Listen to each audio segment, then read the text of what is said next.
ይህ 24 ፕላስ ነው። አብራችሁን ስለሆናችሁ እናመሰግናለን። ሰብስክራይብ በማድረግ እንድታበረታቱን በአክብሮት እንጠይቃለን።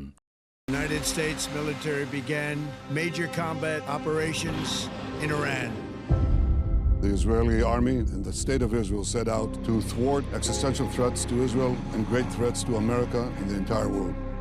It was the second time in less than a year that Israel and the U.S. had attacked Iran. This combined force.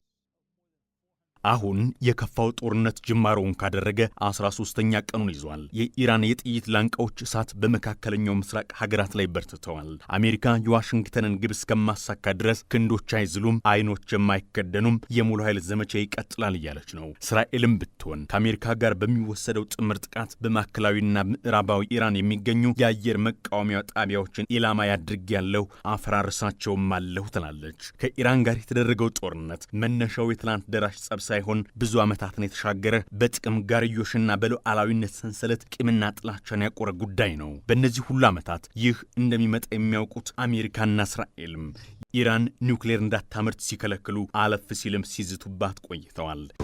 The leaders of Iran must recognize that now's the time for a diplomatic solution. It was building a bomb and insisted Fordo was for its civilian nuclear power program. ነገር ግን ኢራን ዝም አላለችም። አድሮ የሚመጣባትን መዘዝ ታውቅ ነበርና አቅሟን በማዕከላዊ ኢራን በሚገኙት ፒካክስ ተራሮች ከመሬት በታች 80 ሜትር ላይ ጠንካራ የኒውክሌር መሰረተ ልማትን ስትገነባ ኖረች። በመልሱ ግን የምትገነባው ሌሎች እንደሚሉት ያለ ሳይሆን የሲቪል ኒውክሌር ኃይል ማመንጫ ፕሮግራም እንደሆነ አጥብቃ ለጠላቶቿ ትናገራለች። የሀገሪቱ የቀድሞ ዲፕሎማትና የኒውክሌር ፕሮግራም ተደራዳሪ ሁሴን ሙሴቬንም ቢሆኑ ሀገራቸው በፍጹም ኒውክሌር ፕሮግራምን የማበልጸግ ዓላማውም ፍላጎት Hossein Mousavian spent years as an Iranian diplomat and nuclear negotiator. Why would Iran build a nuclear facility in the side of a mountain 80 meters underground if it were only for peaceful purposes? Why do that? The answer is very, very simple.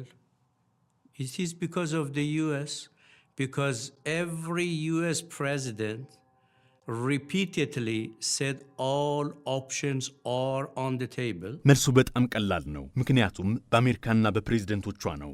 እነርሱ ሁሉም አማራጭ ጠረጴዛ ላይ ስለመሆኑ ደጋግመው ይናገራሉ።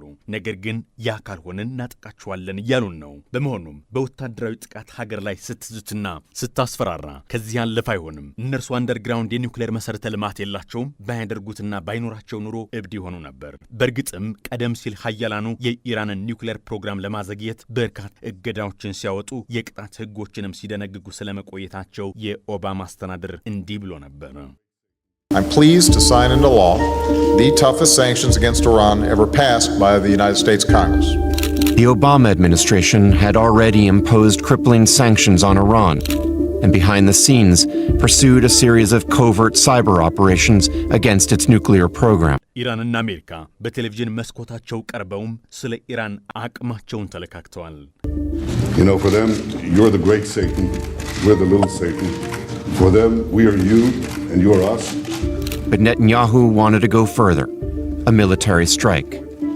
The Prime Minister did not believe the Iranian nuclear program could be contained and prevented from producing a nuclear weapon without military action. እናም የዛሬው የሶስቱ ጉሪላዎች ፍልሚያ በይደር የመጣ ሳይሆን የብዙ ዓመታት ቂም ፍሬ ነው መባሉ ለዚህ ነው። ጥያቄው የበቀል ጽዋው መቼና እንዴት በማንና በምን ይጠጣ የሚለው ብቻ ነበር የቀረው። ከዚህ በፊት እስራኤል በፈረንጆቹ 2012 የኢራንን የኒውክሌር ማብለያ ጣቢያዎች ላይ ጥቃት ለማድረስ ወጥና የነበረ ቢሆንም የኔታንያሁ ካቢኔትና የስለላ ቡድናቸው እኩሌታው ነገ ትወጋናለች እንምታት ሲል፣ ገሚሱ ደግሞ አይ አቅም የላትም እንቆይ በማለቱና በሐሳብ ባለመግባባቱ ሊደረግ የነበረው ጥቃት ሊቀር ችሎ ነበር። የሞሳድ የስለላ ቡድን ዳይሬክተር ዞሃሪ ፓላቲስ ለጉዳዩ ሲናገሩ እንዲህ ይላሉ። Zohar Palti, head of Mossad's intelligence directorate, was arguing against it. You are not coming and starting a war with a huge state like Iran. ያለ ቅድመ ሁኔታና ውይይቶች እንደ ኢራን ካለ ግዙፍ መንግስት ጋር ዝም ብለህ ጦርነት አትጀምርም። የሆነ አካል እንድታደርገው ቢገፋፋ እንኳን እሺ ማድረግ እችላለሁ ትላለህ እንጂ ዝም ብለህ ያንን አታደርግም። ነገሮችን በብዙ መመዘኛ መረዳትና ማጤን ይጠበቅብሃል። ደግሞም ኢራን ያንን ጊዜ መሳሪያ እየገነባች አልነበረም። እናም ያን ጊዜ ሰዓቱ አልነበረም።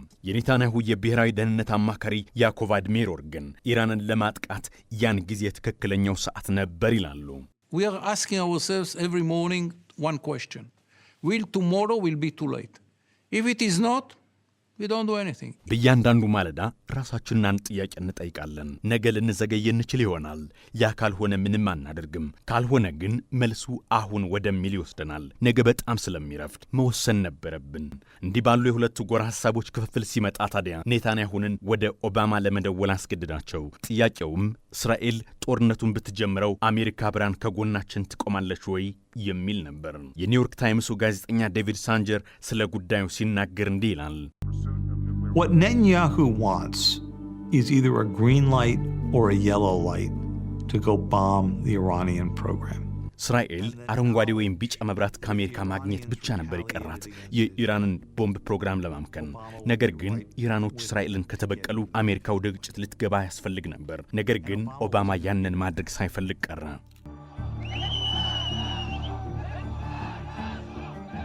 The animosity between Iran and Israel goes back almost 50 years to 1979,